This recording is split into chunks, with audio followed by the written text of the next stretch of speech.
Hi, and welcome back to Focal Point AFR Talk. I am your host, Brian Fisher. The program is Focal Point. The network is the American Family Radio Talk Network.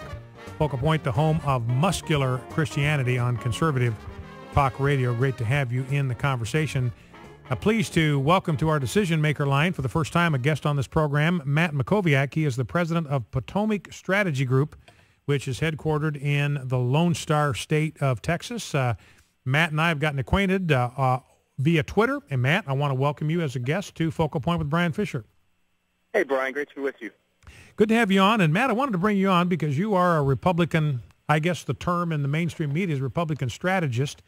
And you're based there in the state of Texas. And I wanted to chat with you, just kind of get your perspective as a GOP activist about how things are looking for 2016.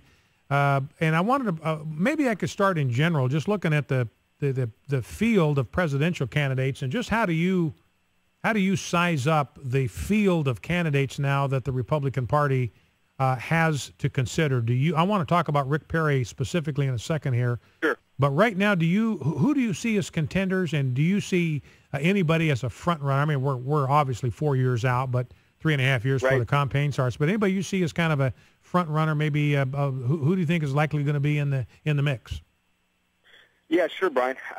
Look, I think first of all, it needs to be said that the presidential field in 2016, given that it's an open race and there's no incumbent, is going to be very strong. It's going to be very appealing for candidates to run. And so while I think there's some truth to the viewpoint that we had a fairly weak field in 2012 of some maybe second-tier candidates without national political experience, it's going to be very different this time. I mean, I think we have 4 or 5 really first-tier potential candidates. I'd start by saying that I think you have to put Paul Ryan in a category of his own, given that he was the VP nominee, that he acquitted himself well, that he now has a national donor base and a much higher name ID. So to some extent, he will be a major figure. My sense is he probably won't run. He'll choose to be Ways and Means Committee chairman, which he's in line to take over 2 years from now. I don't know that he wants to dedicate 2 years of his life to running for president. Well, and very different. And that's a big very jump. Just to run for VP for 3 months. Yeah, it's a big jump from the House to the White House. In fact, I think that's only happened one time in United States history. That's a pretty big chasm to bridge. That's right. And look, Ryan passed on running for governor. He passed running for Senate twice. It's a different level of commitment to be VP when the whole infrastructure is built around you, and you do it for 3 months. It's still grueling, but it's nowhere near what it's like to run for president. And I think if Ryan was really committed to running, he probably would have voted against this latest fiscal cliff deal. That frankly surprised me. So bad.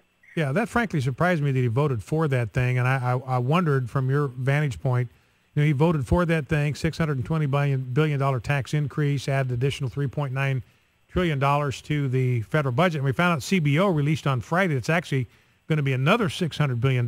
They forgot to count the increased amount of interest that's going to have to be paid on the debt that's going to be increased. So it's actually a $4.6 trillion bump to the national. So I was really surprised that Paul Ryan voted for it. He says, man, if you like something, you vote for it. So, and I wondered if you're right, that if he was serious about 2016, he might have voted a different way on that. Right, and Rubio obviously, really made some headlines by voting against it. I think there were only 8. I think it was 8 total U.S. senators that voted against it, and he was one of them.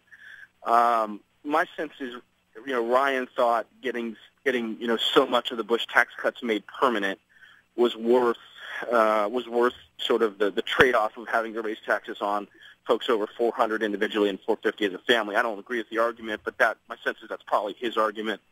What about some of the other players in the field? So Ryan's in sort of a unique category. I would put Jeb Bush and Marco Rubio in the same category for the following reason. Jeb was Marco's mentor when he was Speaker of the House and in Florida. I'm virtually certain that those will not run. I think they'll work it out between the two of them. I think Jeb feels like he missed his opportunity in 2012. He didn't think the family was ready. He was making money. Didn't really think the political environment was favorable.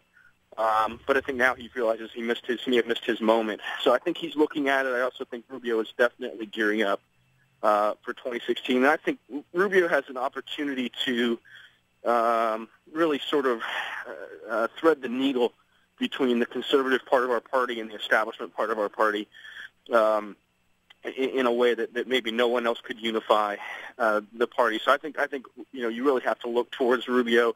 He's going to play a leadership role on whatever happens on immigration this year at the legislative level.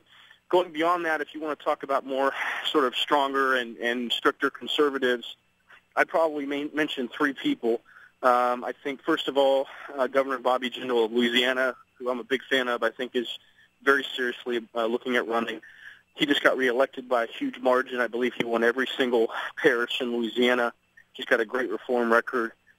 He won't be running again for governor. I believe he's term limited. So he's in a perfect position to do that if he wants to. Second is Senator Rand Paul, who I believe is in Israel right now, has not been shy about saying he is looking at running as well. I do think, sort of his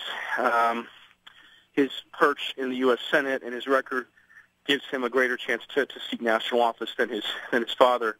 And I do think that he does have a pretty bright future. And then the third is Governor Perry, bringing this back to who you wanted to talk about. I do think Governor Perry wants to run again. I think he realizes that last time he learned a lot of tough lessons, got in too late, had some back pain, probably wasn't really prepared, didn't take the debate seriously enough, and as a result didn't perform well enough. But the thing you have to go back to on Perry is that the record in Texas and the results that we're seeing, we continue to see in Texas in terms of economic growth and social issues and everything else is really, really strong. And so if he can ramp up and get better prepared, he may have an opportunity to get a second look from the Republican primary electorate. Now, back to the debates, which is where he torpedoed his campaign, the oops moment.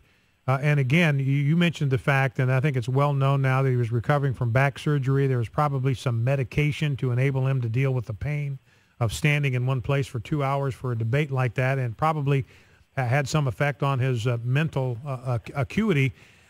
How forgiving do you think the American people will be? Will they be able to forget that oops moment, or could that be fatal to his and maybe reduce the number of mistakes he's going to be allowed to make next time around? Yeah, I'm of two minds on this, Brian. I think on the one hand, I think PPP, a Democratic polling firm in North Carolina, just released national numbers today, and Perry's so-called image, his favorable rating versus unfavorable rating remains upside down pretty badly. I want to say it was maybe 20% favorable and 55% unfavorable, something like that.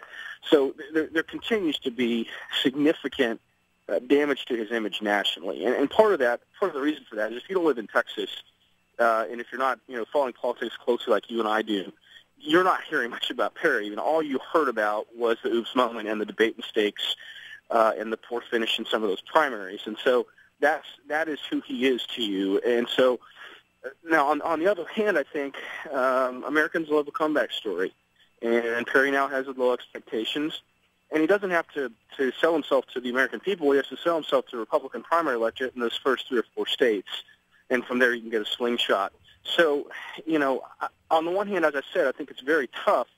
On the other hand, there is something to be said for running a second time, that sort of what to do, what to expect, how grueling it is, and you're a better candidate the second time around. And I think a lot of people are going to find Bobby Jindal a very attractive candidate. One of the things I think, Matt, I'm talking here with Matt Mackowiak of the Potomac Strategy Group.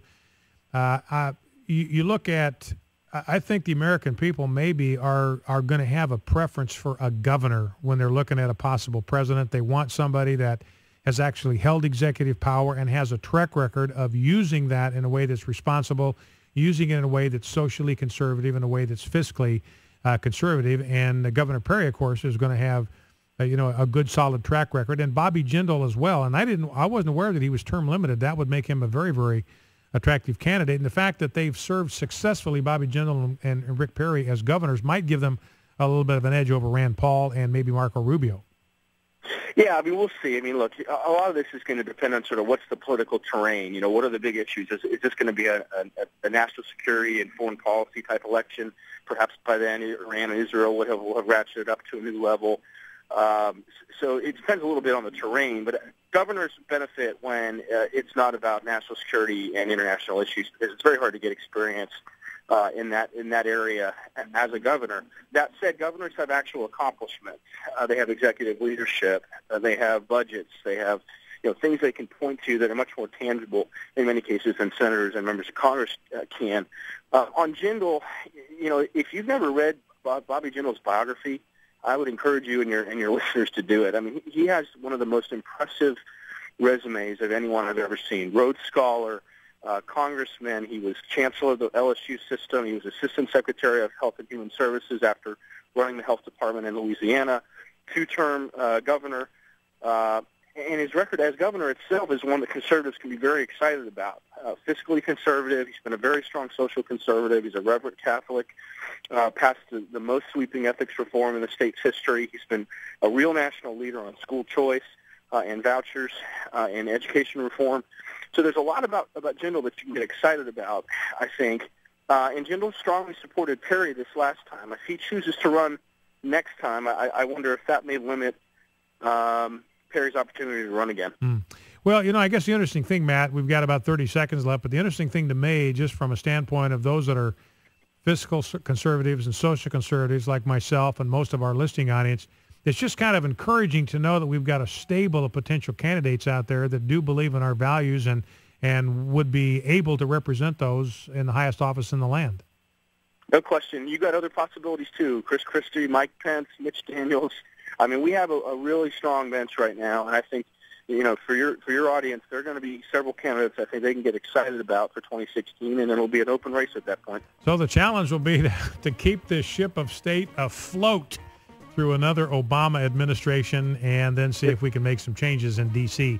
Our guest on our 4 years. Yep. Our guest on our decision maker line has been Matt Mackowiak. He's the president of the Potomac Strategy Group. Matt, I want to thank you for taking time to be with us, and we look forward to chatting with you again. Look forward to it. My pleasure. Take care. Thank you, Matt. Well, Matt Mackowiak taking a sneak peek at the 2016 presidential race, and of course we're a long ways out from that. But part of the reason I wanted to talk to Matt was because I do believe that the Republican Party has got a deep bench. It was pretty thin this time around, and we wound up with a candidate I think a lot of us were pretty unenthused about. Gallup talking about the fact that identification with the Republican Party is now down in 2012, I think, is because of lackluster candidates. Next time could be different. Focal Point AFR Talk. Stay with us. Back in 2.